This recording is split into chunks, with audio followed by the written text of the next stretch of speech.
శ్రోతలు రండి, మీ బైబిళ్లు తెరవండి. ఈరోజు మనం 1 కొరింథీ పత్రిక 10వ అధ్యాయం 1 నుండి 13వ వచనం వరకు పాఠం చెప్పుకుంటున్నాము. సావధానంగా వినండి. పౌలు రాస్తున్నాడు, అన్నాడు, ఇదంతా ఇశ్రాయేలీయుల చరిత్ర నేర్పే పాఠం. సహోదరులారా, ఈ సంగతి మీకు తెలియకుండా ఉండడం మాకిష్టం లేదు. అదేదనగా, మన పితరులందరూ మేఘము కింద ఉన్నారు. వారందరూ సముద్రములో నడిచిపోయారు. అందరూ మోషేను బట్టి మేఘములోనూ సముద్రములోనూ బాప్తిస్మము పొందారు. అందరూ ఆత్మ సంబంధమైన ఒకే పానీయమును పానం చేశారు. ఏలయనగా తమను వెంబడించిన ఆత్మ సంబంధమైన బండలోనిది తాగారు. ఆ బండ క్రీస్తే. అయితే ఎక్కువ మంది దేవునికి ఇష్టులుగా ఉండలేదు గనుక అరణ్యములో సంహరించబడ్డారు. వారు ఆశించిన ప్రకారం చెడ్డవాటిని ఆశించకుండా ఉండాలని ఈ సంగతులు మనకు దృష్టాంతములుగా ఉన్నవి. శ్రోతలు వింటున్నారా? క్రైస్తవులకు అనగా దేవుని బిడ్డలకు స్వేచ్ఛ ఉంది. స్వేచ్ఛ అంటే ఏది పడితే అది చేయడానికి అనుమతి పత్రము, లైసెన్సు కాదు. ఇశ్రాయేలు జాతీయ చరిత్రలో నుండి మీరొక పాఠం నేర్చుకోవాలి. గత పాఠంలో పౌలు న్యాయపీఠపు తీర్పును గురించి మాట్లాడాడు. తనకు బహుమానం రావాలి, ఇతరులకు ప్రకటించి తాను భ్రష్టుడైపోవడం అనూహ్యం. తన శరీరాన్ని నలగొట్టుకొని దానిని లోబరుచుకుంటున్నాను అన్నాడు. పౌలు యొక్క ఆధ్యాత్మిక సాధన అలాంటిది. మీరు గత చరిత్రను మరచిపోయారు. మీకిప్పుడు జ్ఞాపకం చేస్తాను. కొరింథు సంఘంలో అనేక రకాల సభ్యుల మిశ్రమం ఉంది. యూదుల మధ్య నుండి వచ్చిన వారు కొందరు, అన్యుల మధ్య నుండి వచ్చిన వారు మరికొందరు. ఆ రోజుల్లో ప్రథమ క్రైస్తవులు ఎక్కువగా యూదులే. మన పితరులు అని పౌలు అంటున్నాడంటే యూద క్రైస్తవులను ఉద్దేశించే పౌలు మాట్లాడుతున్నాడని గ్రహించాలి. వారితో పాటు పౌలు తాను ఒక ఇశ్రాయేలీయుడే. ఈజిప్టు దాస్యము నుండి విడుదలై వారు ఎర్ర సముద్రం దాటిన సన్నివేశాలన్నీ వారికి జ్ఞాపకం చేస్తున్నాడు. ఒక వ్యక్తి గుంపుతో పాటు ఎంత దూరమైనా వెళ్లగలడు. అయినా అతడు రక్షించబడి ఉండకపోవచ్చు. ఎర్ర సముద్రం దాటేటప్పుడు ఇశ్రాయేలీయులు విడుదల పొందిన స్వేచ్ఛాజీవులు. అప్పటికే మోషే ధర్మశాస్త్రం వారికి ఇవ్వబడి ఉండలేదు. అందుచేత వారు ధర్మశాస్త్రం కింద లేరు. వారు తమ స్వేచ్ఛా స్వాతంత్ర్యాలను దుర్వినియోగపరిచారు.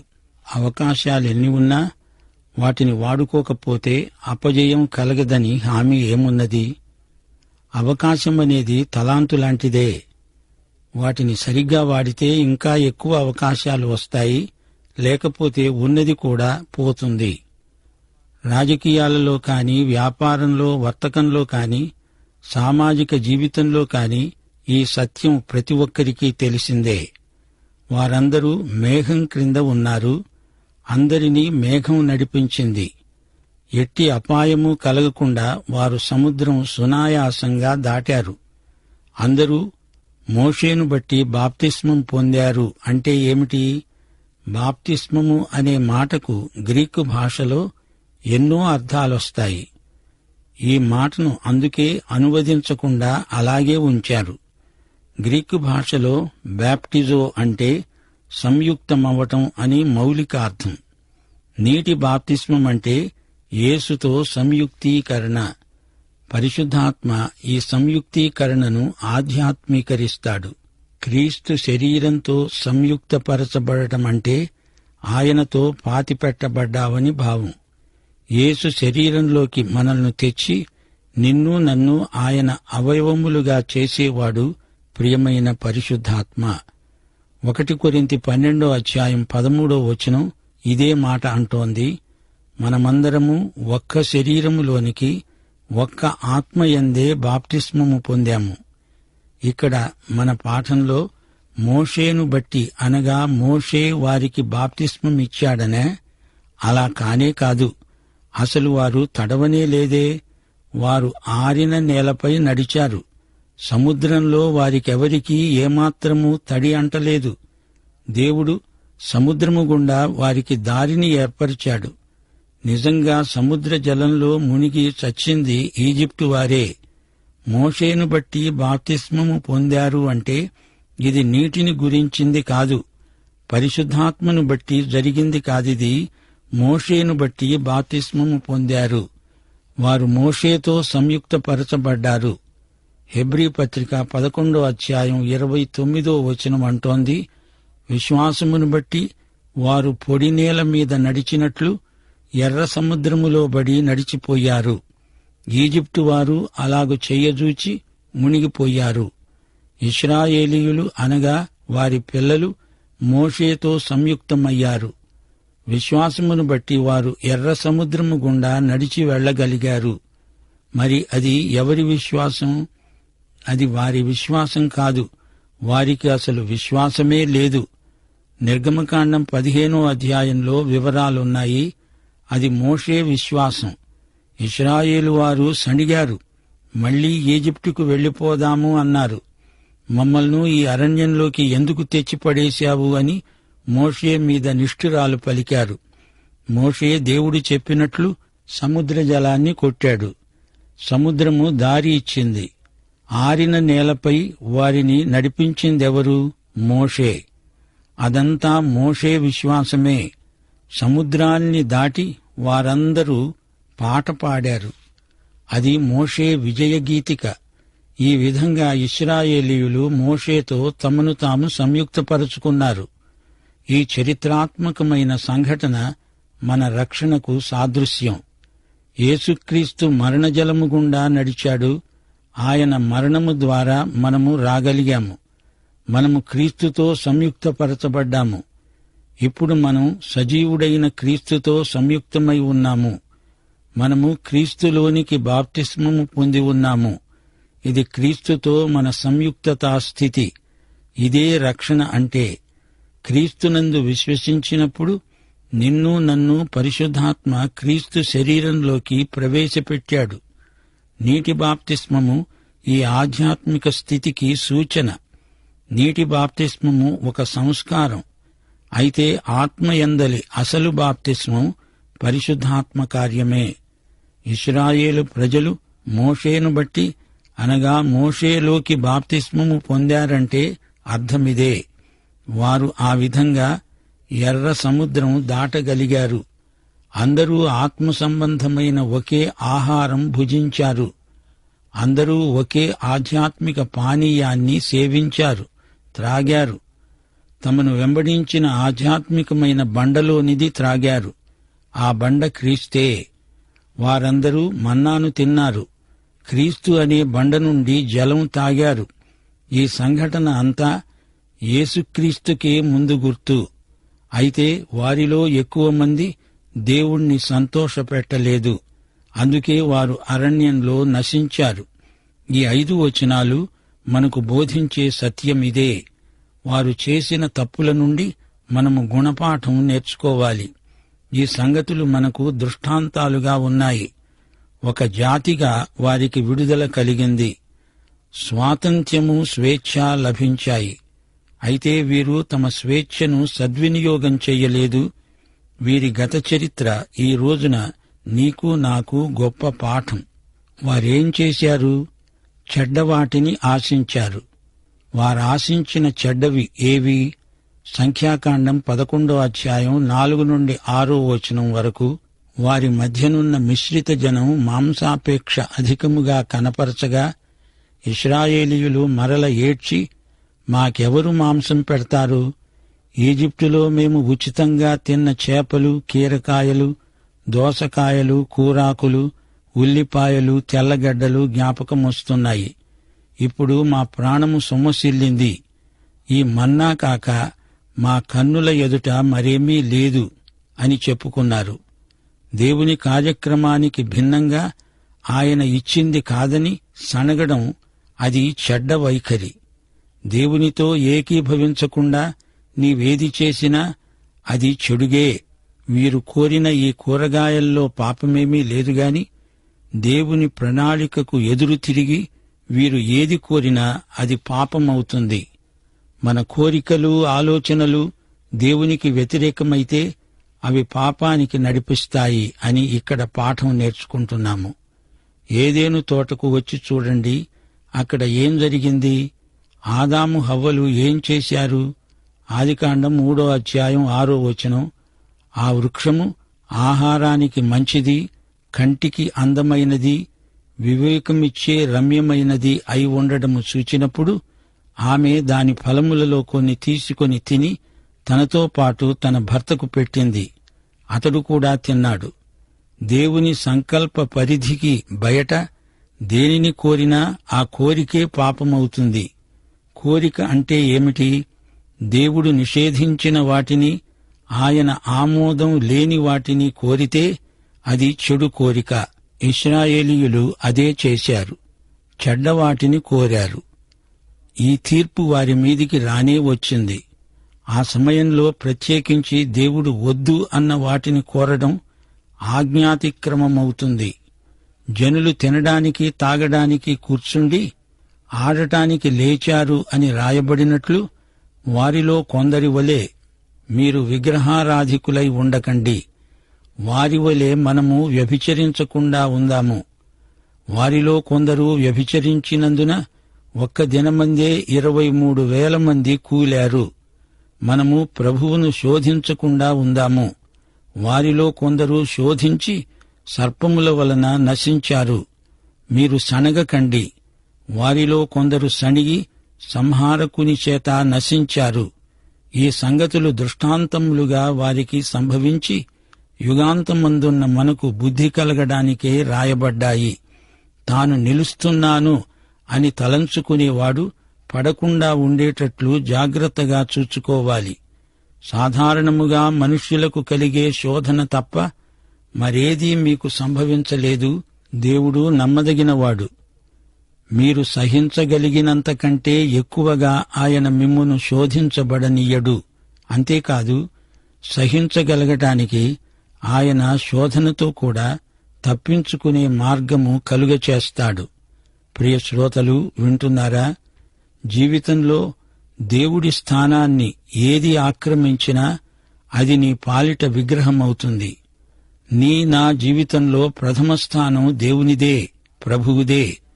సాధారణ ప్రజాపాపాలను పౌలు ఇక్కడ పేర్కొంటున్నాడు. వీరు పొద్దస్తమానము సణుగుతూనే ఉన్నారు. దేవుడిచ్చింది వీరికి మొహం మొత్తినట్లనిపించింది. దేవుని చిత్తానికి భిన్నమైన వాటిని కోరుతున్నారు. దేవుడు తన బిడ్డలకు శ్రేష్టమైనదే ఇస్తాడు. మనకు దేవుని కంటే గొప్ప శ్రేయోభిలాషి ఎవరున్నారు? నాడు నేడు దేవుడు ఒకే రీతిగా ఉన్నాడు. అయినా కొందరికి ఈ సణుగు బుద్ధి పోదు. దేవుణ్ణి నిష్ఠురాలాడడం వీరికి అలవాటు. దూరపు కొండలు నునుపు అనిపిస్తుంది వీరికి. ఇశ్రాయేలు చరిత్ర మనకెన్నో పాఠాలు నేర్పుతుంది. చరిత్రలోని దృష్టాంతాలు యుగాంతంలో ఉన్న మనకు ఎంతో ఉపకరిస్తాయి.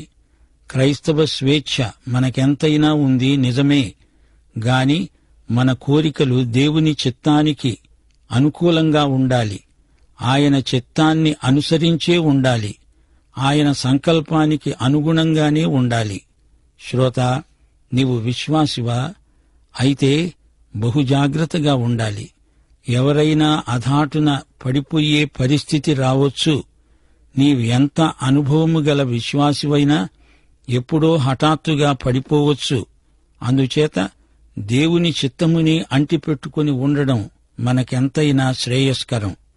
దేవుని ఆత్మను దుఃఖపరచవద్దు, ఆర్పవద్దు. శోధనలు విశ్వాసులందరికీ వస్తాయి. నీ శోధనలే గొప్పవి అనుకోవద్దు.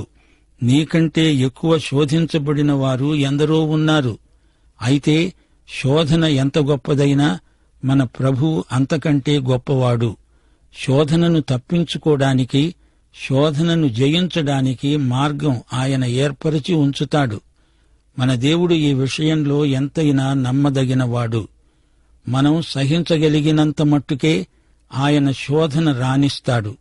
తప్పించుకునే మార్గం రాజమార్గం. శోధనను జయించటమంటే మళ్లీ దేవుని మార్గానికి మరలటమే. సైతానుకు చిక్కకుండా శోధన నుండి పారిపో. తప్పించుకునే మార్గం అదిగో ప్రభువు నీకోసమే ఏర్పరిచాడు. శోధన స్థలంలో ఒక్క క్షణం కూడా నిలువవద్దు.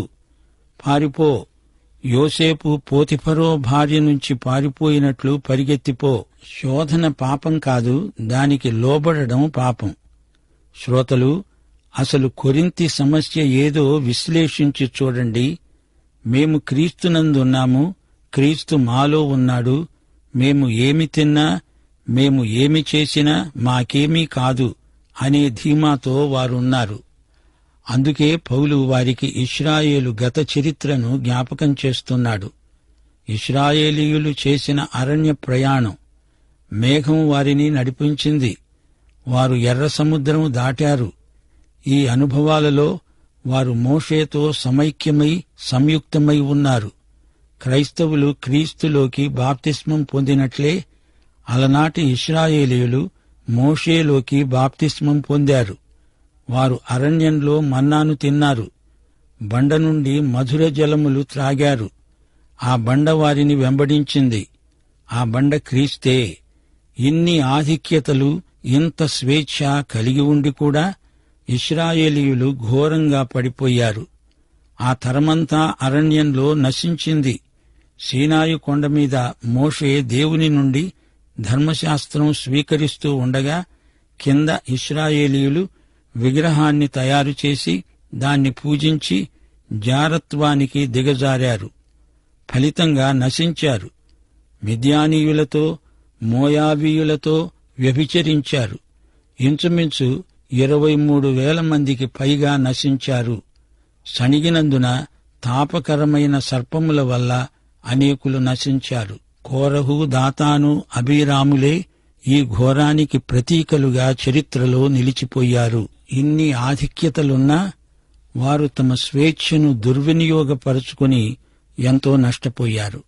ఈ సందర్భంలో పౌలు 4 రకాల శోధనలను పేర్కొన్నాడు. 1 విగ్రహారాధన, 2 వ్యభిచారం, జారత్వం, 3 దేవుణ్ణి శోధించడం, 4 సణుగులు, నిష్ఠురాలు. దేవునికి ఇవ్వవలసిన ప్రథమ స్థానాన్ని మరొకరికివ్వడం, వివాహానికి బయట లైంగిక పాపం, దేవుడు చెప్పనిది చేసి అపాయం వచ్చినప్పుడు దేవా కాపాడు అని ప్రాధేయపడడం, దేవుణ్ణి దెప్పడం, దేవునిపై నిందలు వేయడం, ఇవన్నీ శోధనలు. ఇవి విషవలయాలు.